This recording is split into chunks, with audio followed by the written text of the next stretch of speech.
Good evening, everyone. Can you hear me?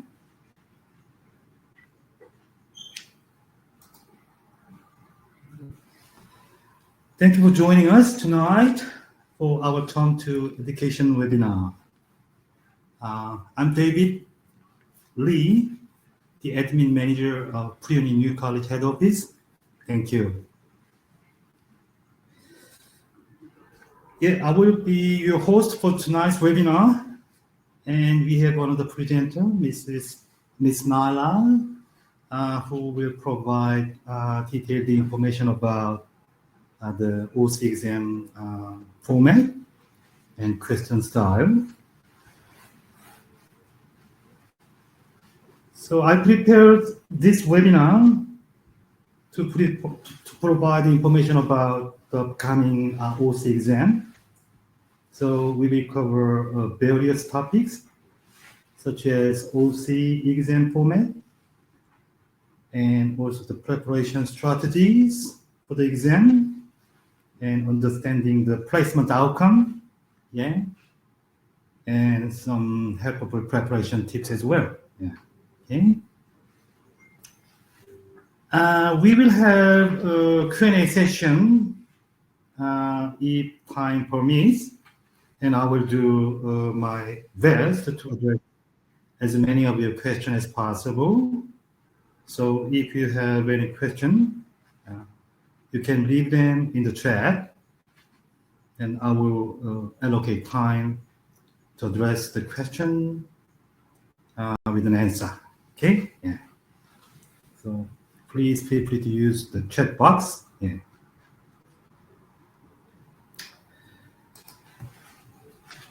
Okay, firstly, I'd like to express my gratitude for your unwavering support in your child's study during this term. So as we wrap up the term, it's now week 9, so we have 3 more weeks to go. And students are completing the term test now. This week is term test week. So we are expecting them to complete their term test by tomorrow, Friday. So after the term test, we will prepare for your child's reports that will be released at the end of the term.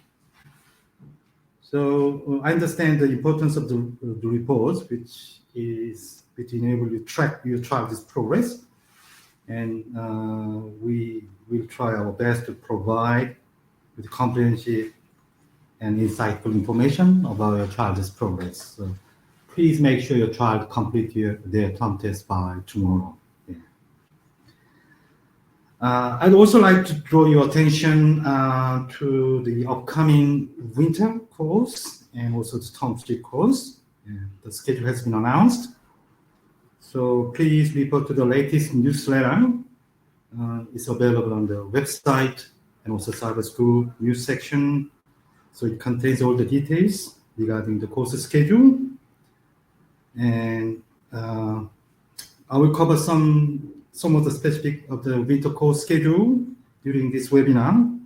And I'd like to help you and your child to plan effectively for the OC exam in July. Okay. So for those parents who are new to OC education system, I just summarized some important point and aspect of the OC opportunity class. So it's very popular education program in New South Wales. It's quite specialized educational program and curriculum in New South Wales. So it's located in public school, and the aim for the OC is to cater the highly potential and intellectually gifted students for year 5 and year 6 study. So 2 years program, year 5 and year 6. So these classes are designed to meet the unique educational, social, and well-being needs of high potential and gifted students, kind of GNT program. So Some parents are curious about what's the difference between the enrichment program offered in the public school and this special OC class. Yeah.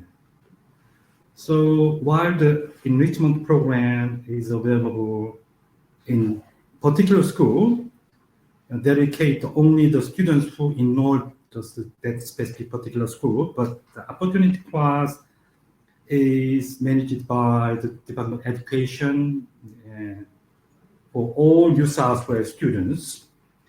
So it has a flexibility for the students from the surrounding areas. So it will allow them to group the entire class by the ability and the challenging and supportive peer environment. So which is quite good for highly achieving students. So the teaching methods are quite special to allow them to progress through the curriculum, and it's more accelerated paces. So gifted students benefit from this learning at a faster rate and high level of engagement.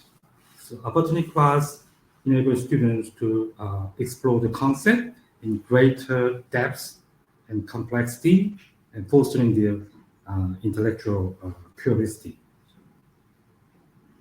So differentiated learning in a key feature of opportunity classes and providing individualized instruction that meets the specific needs of each student. So higher order thinking skills such as analysis, synthesis, and evaluation, and emphasized preparing students for advanced cognitive tasks.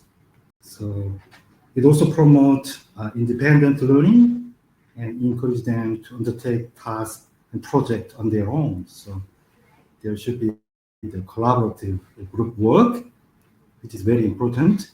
They're often involving the problem solving and project-based activity. There are lots of activities that be very busy to undertake all the project. So it's a quite good and quite intensive classes, but it's good for gifted and talented students. Yeah. And also they will have opportunity to make a meaningful friendship with like-minded people. So it's quite beneficial for those specific students who are highly achieving students. Okay. So in New South Wales, there are 76 opportunity classes. So including some special online class like Aurora College, which is known as virtual opportunity class. So this list shows all available opportunity classes and the school with OC.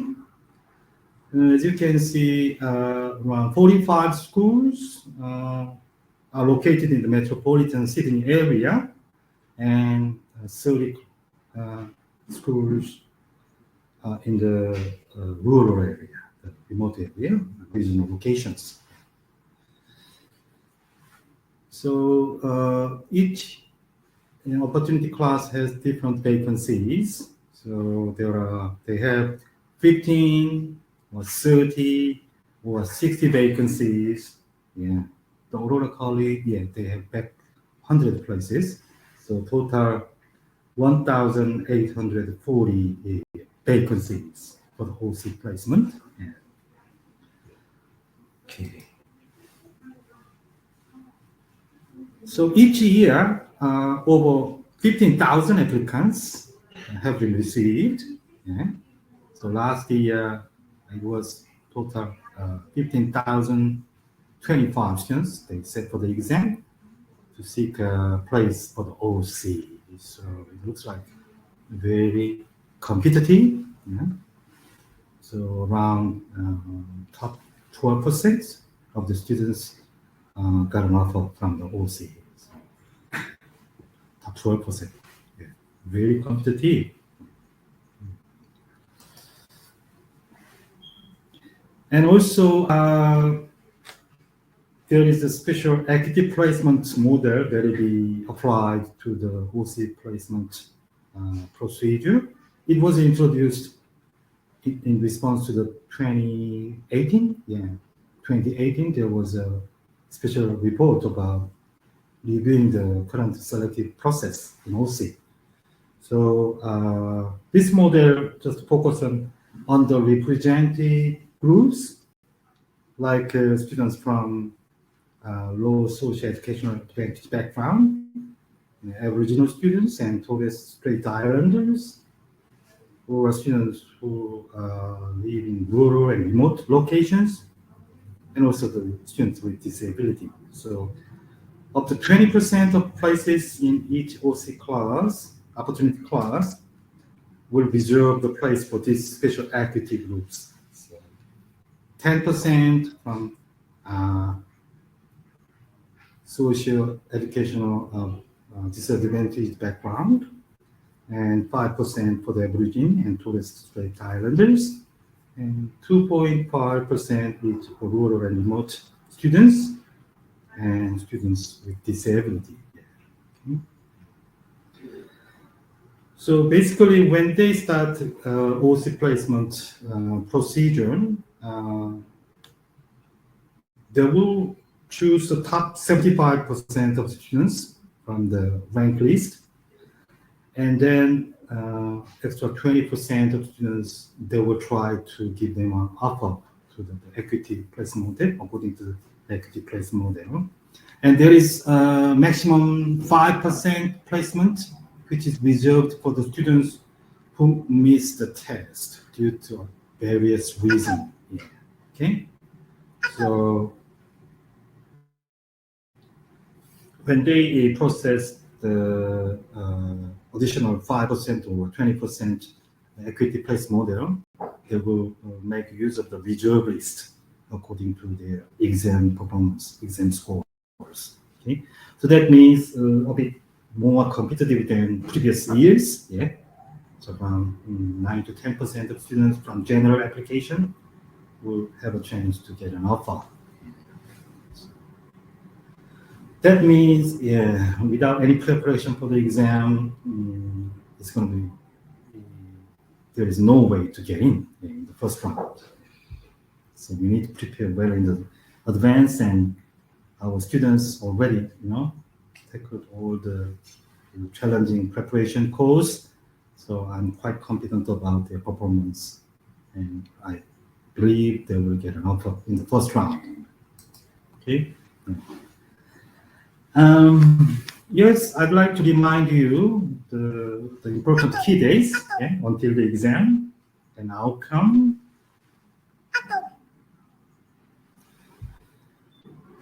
So on 13th of July, you will get the notification about test authority advice, which means that is just 2 weeks before the exam. Exam is 27th of July. And then after the test, if there is something goes wrong, you need to submit the special request form, kind of illness or misadventure. And so they are expecting to receive all the illness and misadventure request form by 3rd August. And also the parents can review their school choice, and they can change their mind with the new school choice, and they can change them by 6th of August. Yeah. So still you will have a time to review your school choice and make changes until 6th August. Okay, and the selection committee, they will start selection procedure from September. That means they need to finish all the marking and produce the league table by the end of August. Then once they finalize the outcome, the first round outcome will be released on 20th October. In the evening, 20th of October, we can find out our child is result, our students' result. Okay, so these are important days we have to remember. So yeah, on 13th of July, which is 2 weeks before the exam, and the second week of the term 3, no, second week of the winter holiday period, yeah, you should check your application dashboard. You know that the website, when you launch your application, that's the application dashboard. So just log into the application portal website and check the inbox, you know? Yeah. And you can find the test authority letter that can be downloadable. Yeah? You need to download and print. Because your child must bring the letter to the test center, yeah, which is a proof of authorization to sit the test. So please remember, you just print out the letter. And also the letter contains the testing center information. Okay? So normally the students are allocated to the test center, usually alongside with their peers, okay, from the same school. So if there are 90 students from your school who apply to the OC, they will go to the same testing center, yeah, usually. Yeah. Yeah. They will allocate the test center according to the primary school group. Yeah. And it will be your local government high school. Yeah. The testing center is normally the government high school. Yeah. The school hall, the assembly hall. Yeah, it will be the testing center. Yeah. And the test authority letter also contains test information and testing timetable. Yeah. And usually students must arrive to the test center by 9 a.m. Yeah. And normally the test will be finished by 12 noon. Yeah. So from 9 a.m. to 12. Okay. Yeah. So when you log into the application dashboard, you can download the test authority letter, and you can submit any request form like illness and misadventure, and you can change your school choice through the this portal website, and also you can check your outcome at the same place and respond to the offer as well.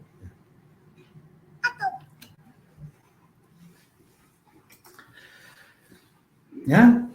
So the test timetable looks like this. Yeah? Arriving to the testing center by 9 a.m. And then they will start with reading test first, and the mathematical reasoning, followed by thinking skills. So usually the test will finish before noon. Yeah. And then they can go back to the school after the test.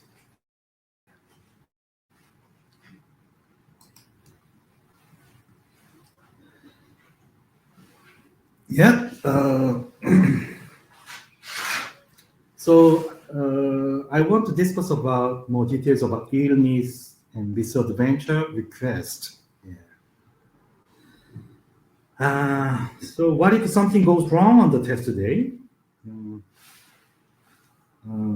I hope you won't encounter any issue on the exam day, but occasionally things do go wrong. Yeah.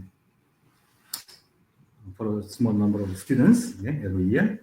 So normally the problem involves in illness, sickness, or misadventure, yeah, like incident. Yeah. So if your child was unable to sit the test due to serious illness or injury or medical condition like COVID positive, something like that, you need to prepare and provide the support documents, such as medical certificate. They should cover the test date. And if your child couldn't sit the exam, they will require more detailed evidence report, mainly from the doctor. Okay? So, attending the test is very important, But if you feel unwell, he or she should better attend to the test, and you can still lodge your special request form.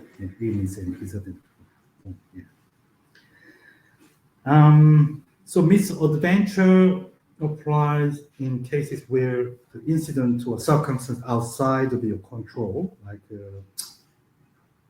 for example, the recent death of an immediate family members, a traffic accident on the way to the test, or disruption during the test or going to the test. So it also requires the relevant support document. Yeah. So still, it is preferred the students sit the test. Yeah. If they were unable to sit the test and no exam score, they will consider other academic record, but it's going to be very hard to get a first round offer. Yeah. Probably they will manage the visibility instead rather than offering the first round. Yeah. So usually they also report the NAPLAN result, year 5 NAPLAN. That shows the national rank of your tribe. Yeah. So, but the price is only the 5% maximum. So it's better to attend the exam day to the test center and then complete the test. Yeah. It's very important. Okay. Okay, the result of the placement will be released on late October. They said evening of 20th October. Yeah. They are expected to release the outcome advice, and the parents will receive the notification, and they can log into the application dashboard again and track their outcome. So when you check the outcome of your application, there are 4 possibilities. Okay? Offer the prize, yeah, congratulations, you got an offer, yeah, from first or second school choice, and your child placed on reserve list. It can be first or second or both. Yeah. And the third option is unsuccessful. That means couldn't get into that school. And if your child was eligible for the both first and second choice, and if you got an offer from higher choice, then the second choice is automatically not applicable. Yeah.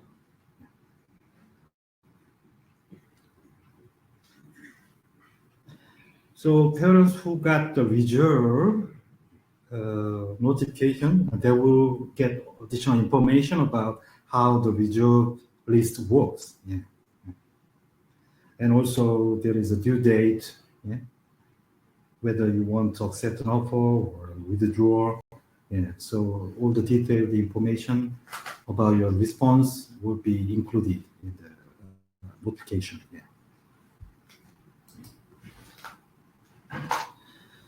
So how does reserve list work? Yeah, it's a bit complicated. Yeah.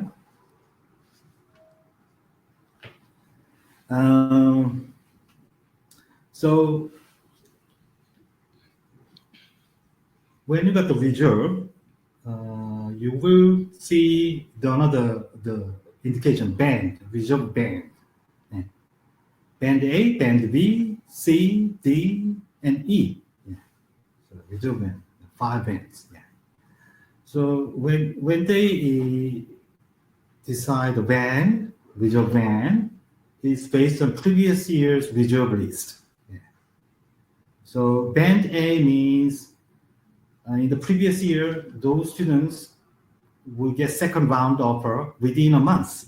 So maybe by November, yeah, Band B means maybe two months. Yeah. Band C, 3 months. Yeah. Band D, maybe by the end of December. Yeah. Band E, usually they couldn't get in. They couldn't get an offer by the end of the year, probably year after, because reserve list will be maintained until term 1 next year. Yeah. So you will get an idea of whether when your child will get a subsequent offer from the reserve. Yeah. Yeah. So band A is the best. Yeah.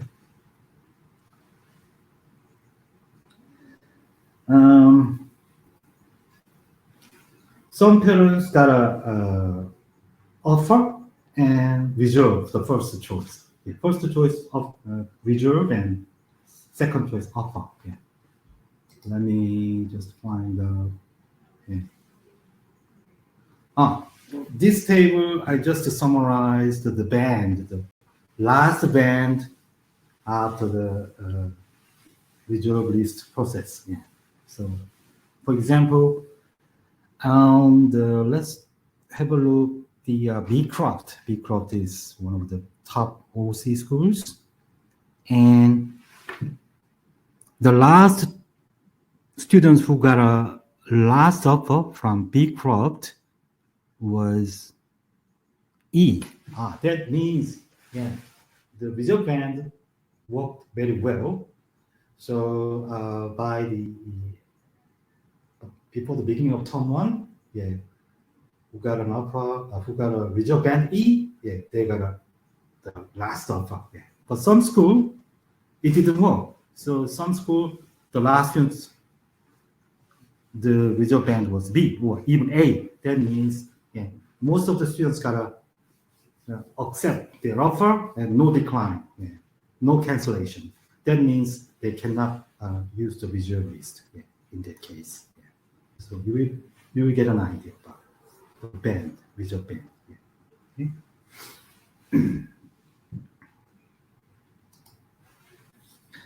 So this is the screenshot about the outcome device in the application dashboard. In this case, the sample students got offer from Duro, which was the second choice school, and he tried Beecroft as the first choice, but couldn't get in. Got a reserve. F, that means no way to get in. And also, you can download the student performance report, the test report, by clicking this green button. Okay. So when you click it, you can check your child's test performance. The problem is they no longer provide a score, just band, which is quite hard to figure out their rank in the exam.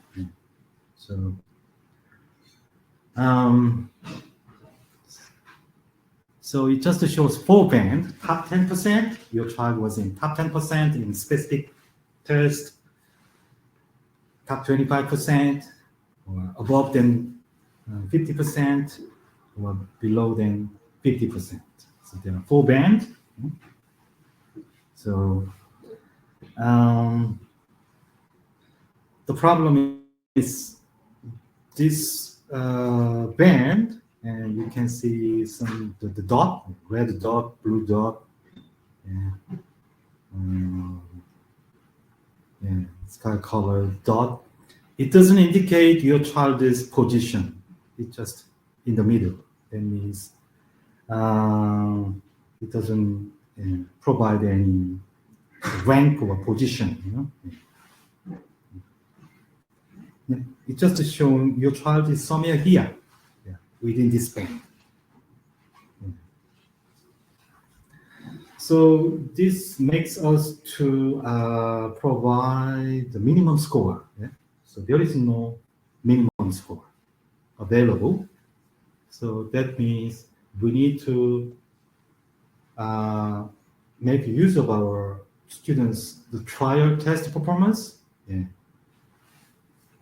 Based on trial test performance, we can have some sort of understanding of their performance and possible schools. Yeah. So that's why the OC trial test is very important for us, yeah, to assess the possibility to get into some specific OC schools.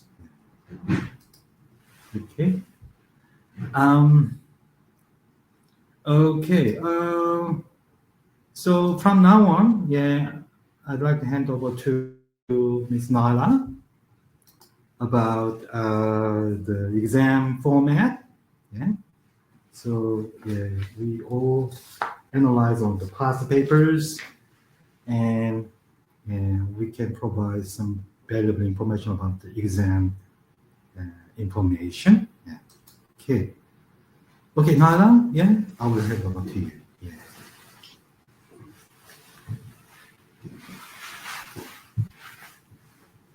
Thanks, David. Hello, everyone. My name is Miss Naila Ann, and today I'll just be quickly going through all the different types of OC question exam or exam questions that might be involved or that we've seen previously within our past OC exams.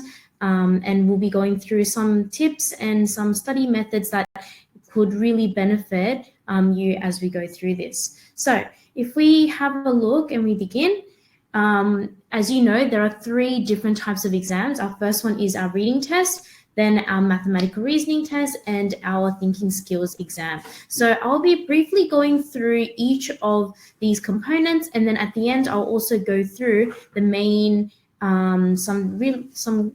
a few tips that you can take on to really hone in and improve yourself for the next, before the actual exam takes place, which is quite soon, probably around in a month and a half. So we want to be as prepared as possible. So if we have a look first, our reading test, as most of you know, the structure of it is that students answer 25 questions within a 30-minute time frame. All questions are multiple choice between the options, and they've got the options between A to D or between A to F. And so, as you probably will know, between having more options does make the actual does make it a lot more trickier and a bit more challenging for students. So overall, the purpose of the reading test is that it is designed to test a variety of reading skills, and it also includes a diverse range of texts such as youth fiction, factual and informational text, poetry, magazine articles, and traditional tales. Now, seeing that our students are in year 4, they're probably not as exposed to this wide variety of different texts. And so it's quite important that since we are reaching to that high level, higher order thinking, and high potential students, those gifted students, we would expect, or the government expects within an OC class, opportunity class, that these students would be interested or have knowledge within a wide variety of texts. So if we keep going, you can see that within the reading test, there are 4 parts of 4 main sections. The first one is looking at usually a big reading comprehension text. So it's focusing on a strategy of being able to analyze a reading text and being able to answer a few questions based on that. Part 2 is focused on a poem, which can be quite a challenge to some students because poetry, as we can see, has a lot of underlying meanings, themes that students may not be exposed to. Part 3, focusing on a factual or informational text, but it's mainly focused on a gapped text and being able to see coherence within a text. And finally, part 4 is looking at a multiple extract section where there are 4 short texts on one related theme. And so you can see down on the right-hand side the different amounts of questions that have been categorized for each part.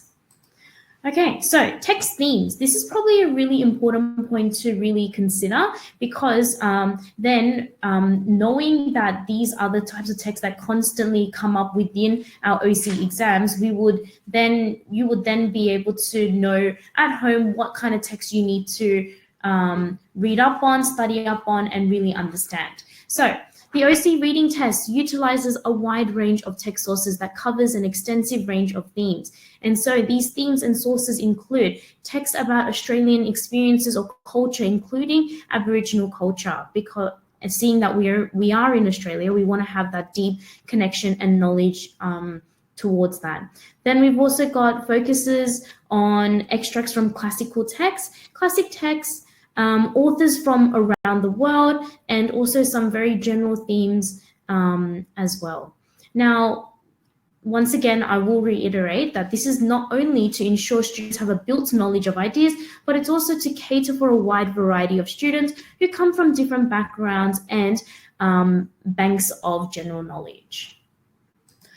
Okay, so if we had to really, I'll quickly go through the different parts within the reading test. So part 1 is where you usually get an extract from a piece of modern text or from the previously sources and themes that we were looking at before, and they require students to analyze and show understanding of the text through these following elements. Okay, so stylistic features, meaning of words in context, implied meanings, effects of language features and word phrases used, opinions, attitudes and feelings, as well as the exemplification and comparison, writer's purpose, text organization and text structure, and identifying and understanding the effect of different viewpoints. So you can see that any of those 5 or 6 multiple choice questions that they ask you can lie within all of these different elements.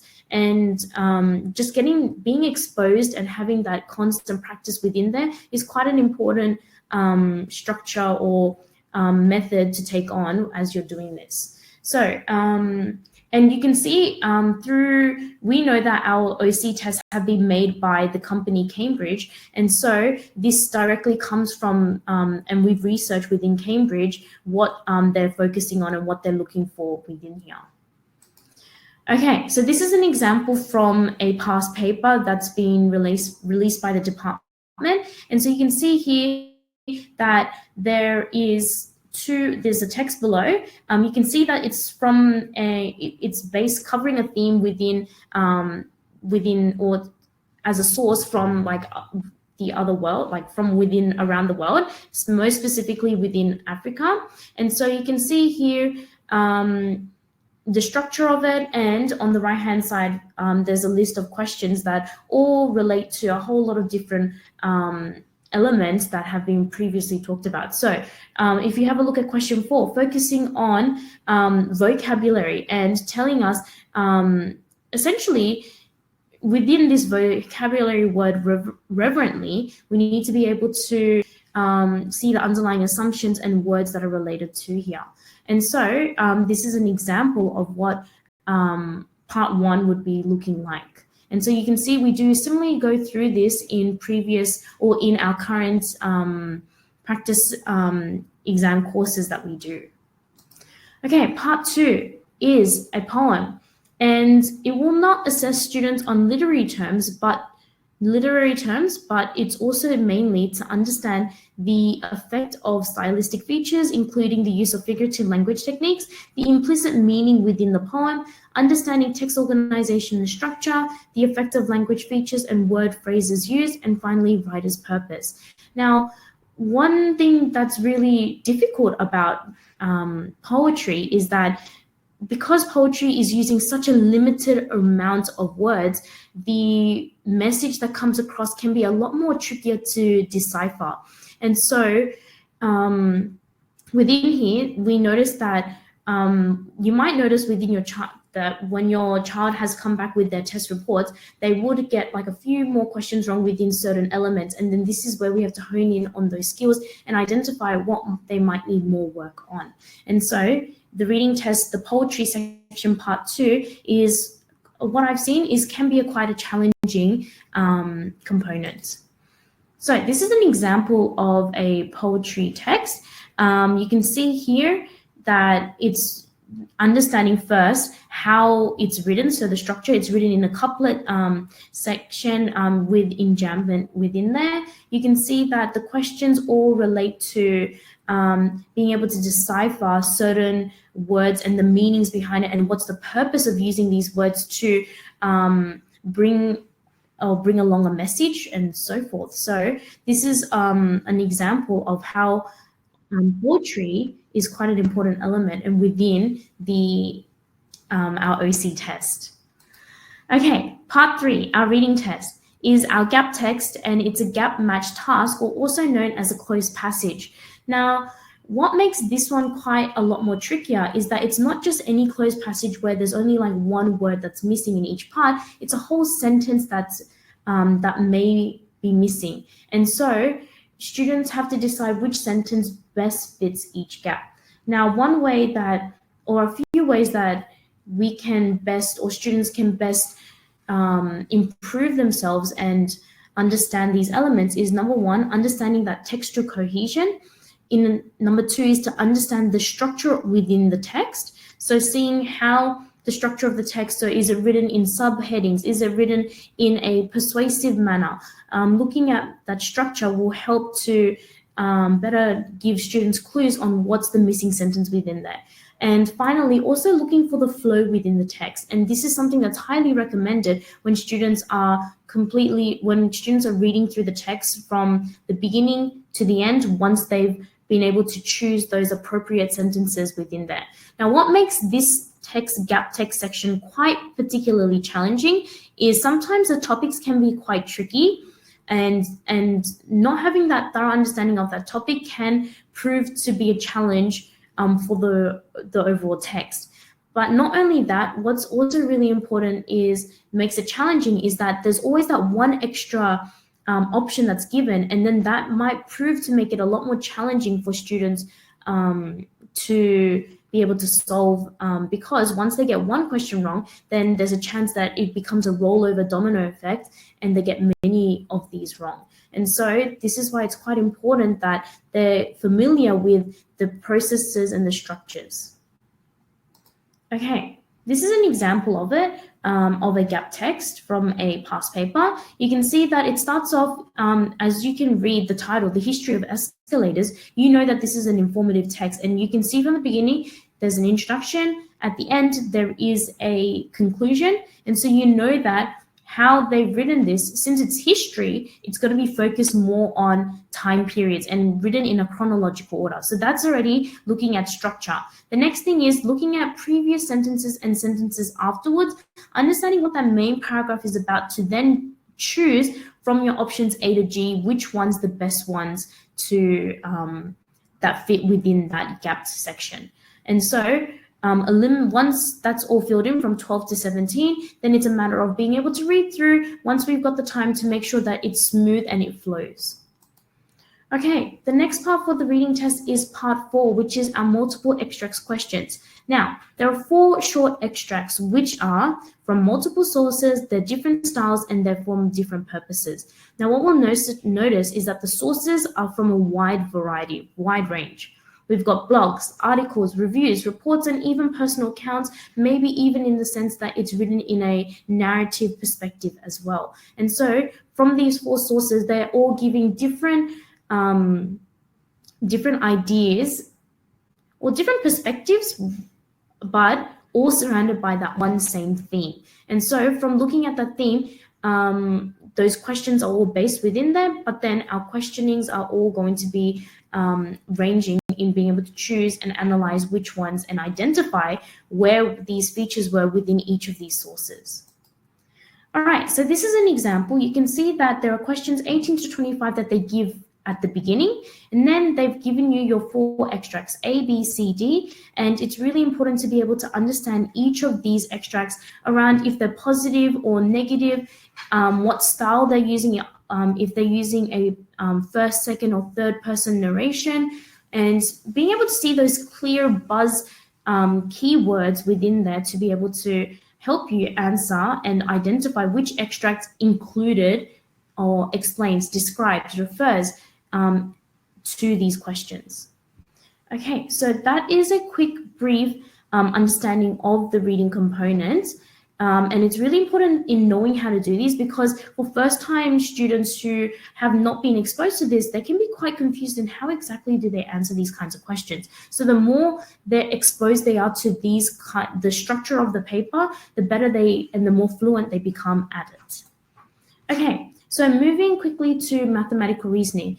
As you know, the structure of this is where students answer 35 questions within a 40-minute time frame. All questions are multiple choice from an A to E range, and the test is designed to assess students' mathematical reasoning skills such as space, geometry, statistics and data, number and algebra, as well as shapes and measurement.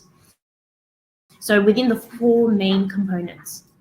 Now, what always differs between mathematics and mathematical reasoning is that mathematics focuses on the knowledge of formulas and mathematical concepts, while mathematical reasoning focuses on using reasoning and mathematical concepts to solve that problem. And so that's something that might be a bit confusing, but you can see that within the new change, they've elevated this, the difficulty of these questions. Okay, so this is an example question. You can see that within this question, it's not only just using number, but you can see that it also uses time. It also uses the operations in a lot more detail within each part. So it's not just doing a simple 3 times 8 or whatever the question may be asking, but it might be focusing on finding out how many hours within a day, how many it might be focusing on ratios as another component within that. And so within mathematical reasoning, it's not just one component, it's being able to use a whole lot of variety of elements to make up and solve this question. So this is where mathematical reasoning can be quite a challenge to a lot of students who don't have that foundational skills in all areas of mathematics, and it can prove to be quite a challenge. Okay, these are some other example questions. If you have a look at question 8, you can see that it's not only using symbols but it's focusing on number. There's a bit of algebra within there. You can see that there's patternings involved because it's using symbols to be able to solve this. In question 9, it's using your knowledge of 3D objects, 3-dimensional objects, but it's also using that knowledge of being able to identify the similarities and differences and compare between each of the diagrams that they've given you. So there's a lot involved within each type of questioning. Okay, moving on to the thinking skills test, we can see that thinking skills is kind of like a race against time. It is also focusing on a wide different range and it's a new component that's been introduced recently. And so where students answer 30 questions within a 30-minute time limit, and more questions are multiple choice from A to D. Now, the test is designed to assess students' verbal, spatial, and numerical reasoning skills, such as finding procedures, identifying similarity, evaluating evidence and reasoning, identifying mistakes, and logical analysis. So there's a lot involved within. Now, since this is a new component, it's really important to understand the differences between thinking skills and general ability. Now, general ability was what was previously used within OC and selective schools tests, but where they tested and assessed students' reasoning skills within verbal, numerical, as well as abstract, which is more visual. But we need to understand that general ability is more surface level thinking compared to thinking skills, which focuses on 2 main skill sets, problem solving as well as critical thinking. Now, problem solving involves numerical skills, while critical thinking involves analyzing and reasoning. Thinking skills requires that higher order thinking, which is once again that next level. So we can see that the trend within is that they've definitely made it a lot more trickier recently now. So that's where we have to put in a lot more effort and a lot more understanding between each of these components to really improve. Okay, thinking skills versus general ability. So once again, although they have many differences between thinking skills and general ability, there are still similarities within there.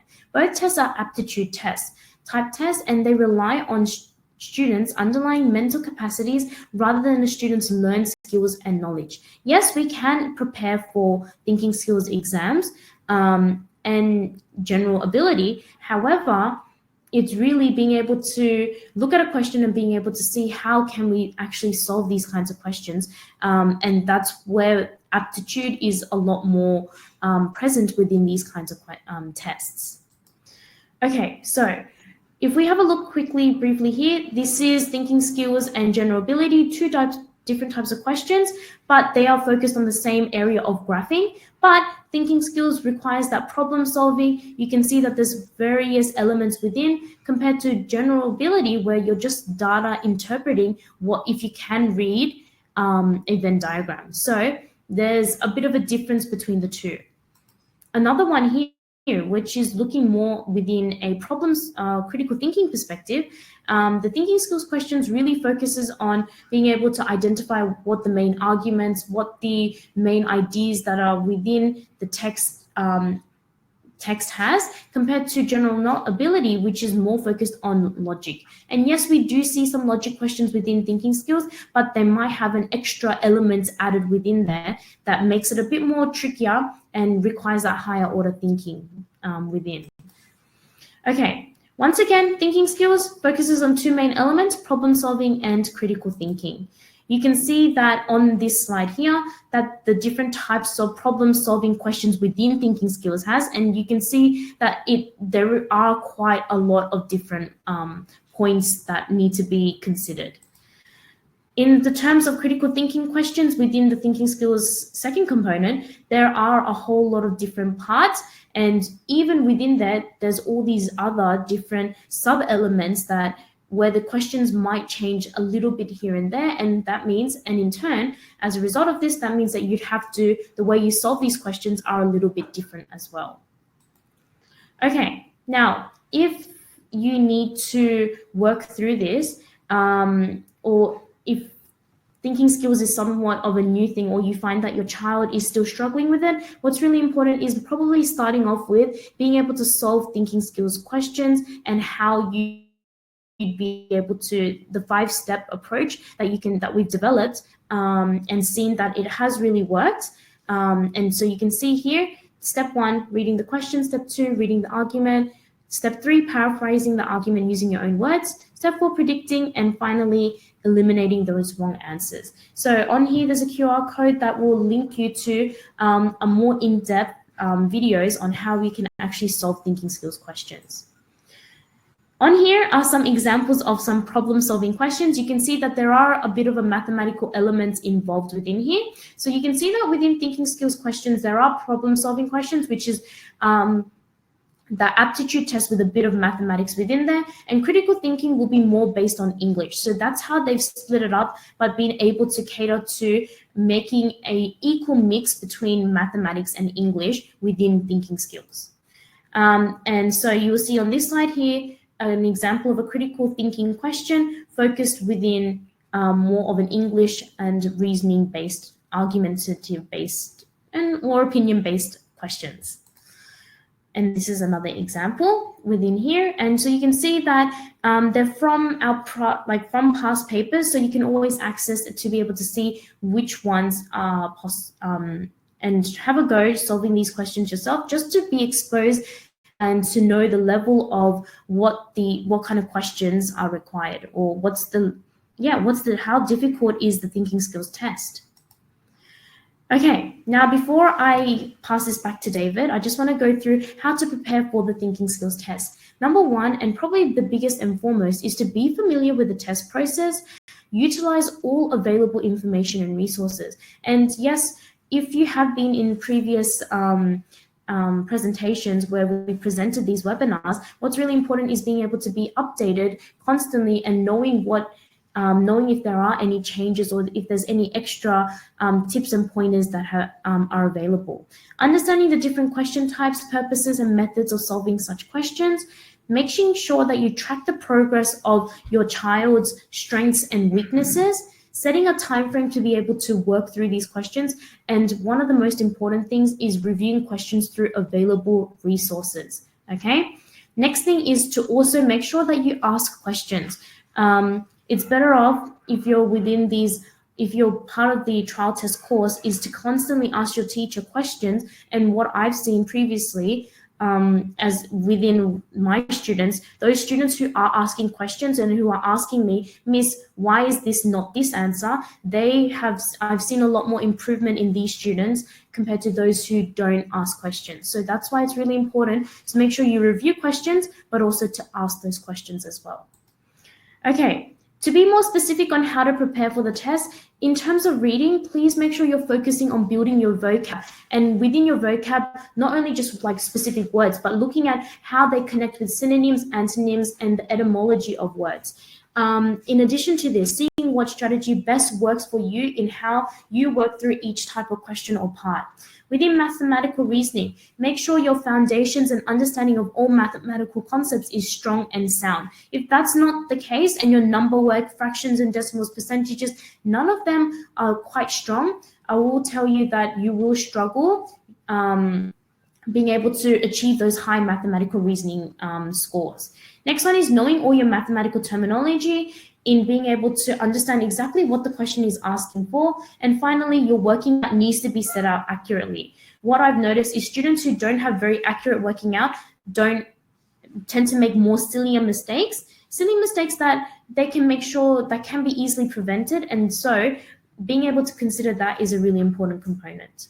Finally, for thinking skills, know all thinking skills-based terminology such as words like strengthen, weakens, assumptions, underlying, and there's a whole variety of words that are buzzwords within thinking skills and keywords, and they will always come up. And so knowing those words is quite important. And also building your knowledge, general knowledge on a variety of real-world problems. These are probably the key things and the main things that need to be constantly focused on and delved into when preparing for the test. Well, that is all that I will be presenting. Thank you so much for listening, and I'll hand it back to David to conclude the webinar. Thank you, Naila. Okay, so yes, we have 6 weeks to go before the OC exam. So how to make use of this important remaining period? Yeah, there is some typo. It should be year for winter holiday course. Sorry about that. Yeah, winter holiday course schedule has been announced.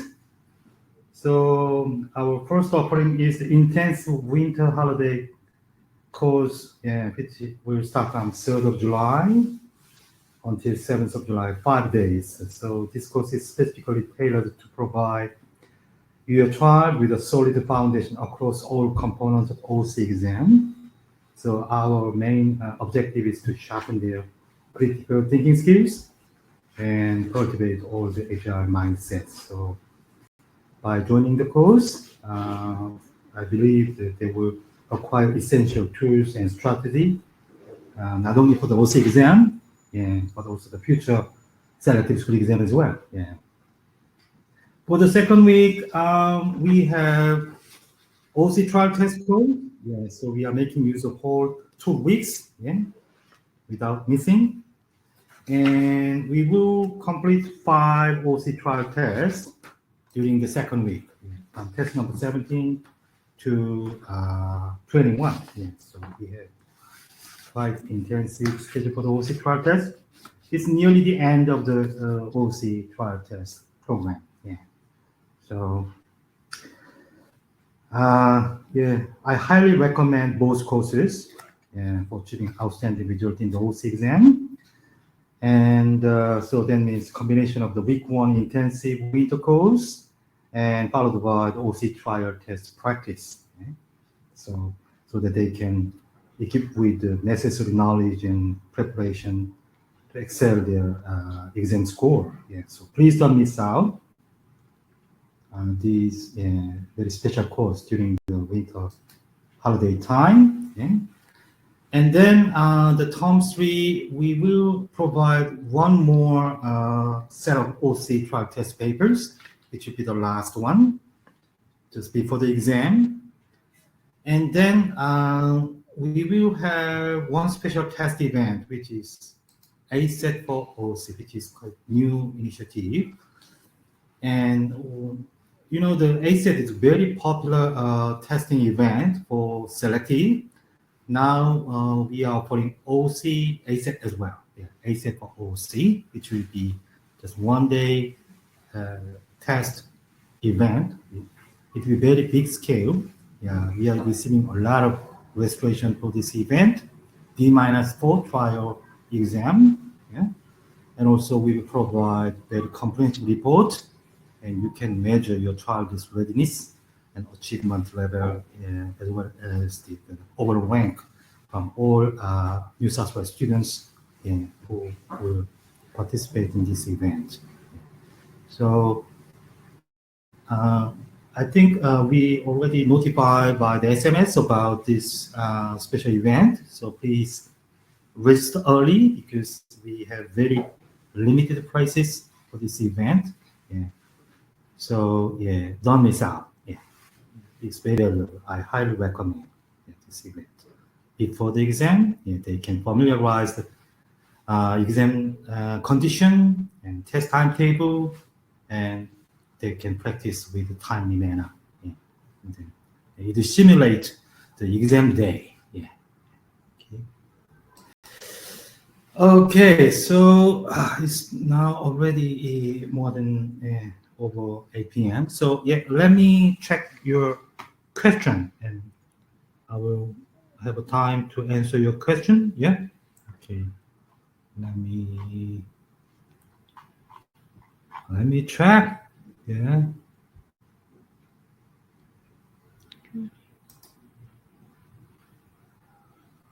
Where can we find OC past papers? Yes, when you go to the Department of Education website, you can check all the past papers. Maybe I can share the screen for you. Okay. Okay, how can I share my screen? Okay, I think this is the one. Yeah. Yeah, education.nsw.gov.au. And when you search by the OC placement test, you will find this opportunity class year 5 main page. And when you go to the test menu, scroll down, and you will see the sample test, as well as the past paper 2022 opportunity class test papers, reading, mathematical reasoning, thinking skills, and also the previous year's 2021 past paper as well. So it contains the answers as well as answer sheet, so you can practice with this. Yeah. Okay. Yeah. Okay. And what else? What day do we get our child to prepare to do OC? I think it is about the test authority advice letter. Yeah, it will be released. It will be sent by email. You will get a notification email 2 weeks before, which is 13th of July. Yeah, you will get a notification email, and you need to log into the application dashboard, and you will see the new message and download link.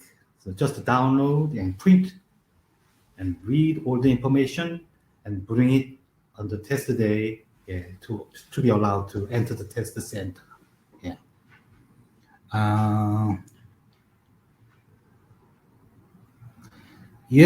Are all the questions weighted the same marks? Yes. Each question will be the same weight. Yeah. And also the test, there are 3 test components: reading, mathematical reasoning, and thinking skill.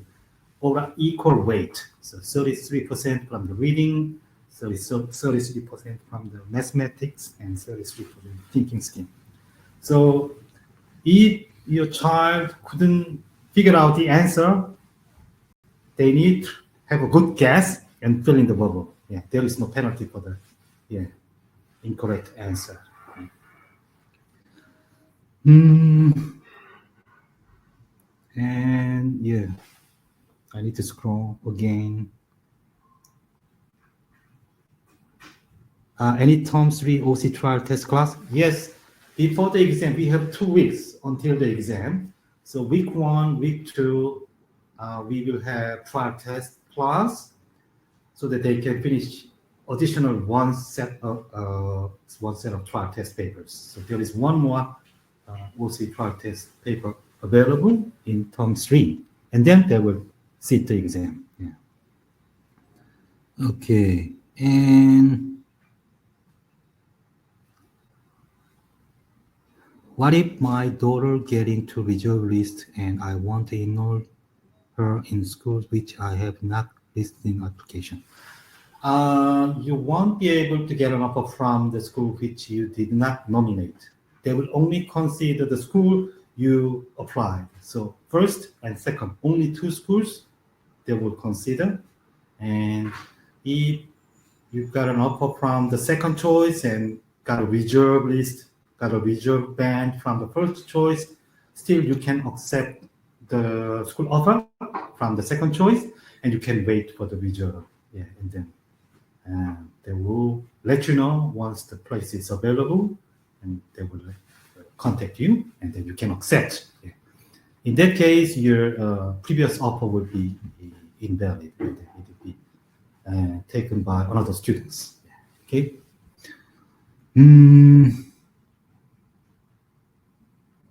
So the order of the 3 components in the test or 6. Yeah, reading. The first test is reading, and then mathematical reasoning, and the last test will be thinking skill. Yes. And yeah, so when you try to attend the ACET for OC, it will be exactly the same timetable as an actual exam: reading, mathematical reasoning, and thinking skill. But for the OC trial test, we need to have a test review session. That's why we split into 2 sessions. So 1 week for the reading and second week for mathematical reasoning, thinking skill. The time limit will be the same, yeah, but the order of the test is different.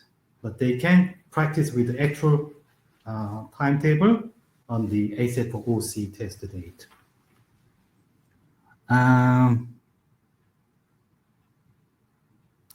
Are we allowed to make any marks other than shading bubbles?